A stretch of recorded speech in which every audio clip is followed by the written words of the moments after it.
Hey guys! Kagaya rin ba ng baby ko, yung mga baby nyo dyan na pawisin ang likod? So, eto ang naging resolution ko. So, eto bumili ako ng rattan na folding bed. So, malaki ito.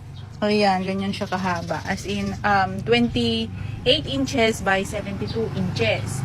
And ganito siya, yung quality niya. Ang ganda ng pagkakayari. O, tingnan mo yan.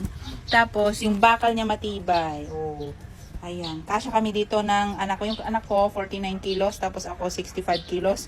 Kasya kaming dalawa dito. Kasi malapad siya. Ayan. So, ito yung baby ko. Ayan siya. O, tingnan mo na. Nakasando na siya ng air cool. Tapos, nakahiga pa siya sa ganito. Para hindi pagpapawisan. Kasi sobrang init. Ayan. So, fresh na fresh ang baby ko. Sa kanyang rattan na folding bed na higaan. Tantara! Kung gusto nyo rin makabili guys, lagay ko na lang dito sa comment section o kaya dito sa description ang link kung saan ko po ito nabili. Ayan, para fresh din ang mga baby nyo. Ayan.